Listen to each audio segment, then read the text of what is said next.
ఉద్యోగాల పిల్లలు అకౌంట్లోకి 13,000 కీలక ఉత్తర్వులు జారీ.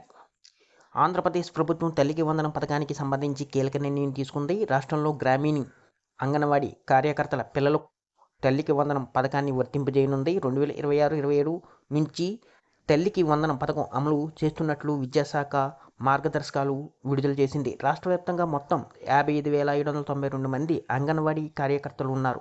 వీరిలో గ్రామీణ ప్రాంతాల్లో 42,860 మంది, గిరిజన ప్రాంతాల్లో 4,695 మంది, పట్టణ ప్రాంతాల్లో 8,237 మంది విధుల్లో ఉన్నారు.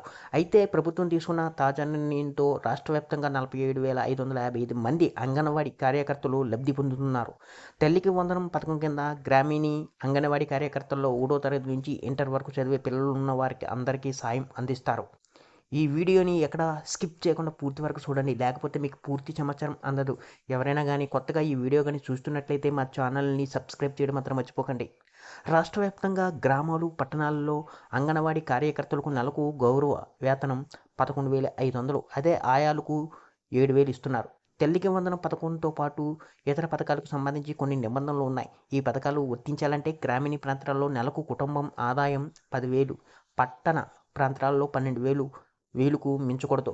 ఇప్పటి వరకు అర్హత ఉన్న అంగన్వాడీ కార్యకర్తలు, ఆయాల పిల్లలకు మాత్రమే తల్లికి వందనం డబ్బులు వచ్చాయి. గ్రామీణ ప్రాంతాలలో అంగన్వాడీ కార్యకర్తల కుటుంబం ఆదాయం 10,000 పైన ఉంది. ఈ కారణంగా వారి పిల్లలకు తల్లికి వందనం పథకం రావడం లేదు. ఈ మేరకు సడలింపు ఇచ్చారు. రాష్ట్ర వ్యాప్తంగా గ్రామీణ ప్రాంతం అంగన్వాడీ కార్యకర్తల పిల్లలకు తల్లికి వందనం వర్తింపజేయడంపై మంత్రి గుమ్మడి సంధ్యారాణి గారు ఆనందం వ్యక్తం చేశారు. రాష్ట్రంలో వేలాది మందికి లబ్ధి చేకూర్చేలా నిర్ణయం తీసుకున్నందుకు సీఎం చంద్రబాబు గారు, విద్యాశాఖ మంత్రి లోకేశ్లకు ధన్యవాదాలు తెలిపారు.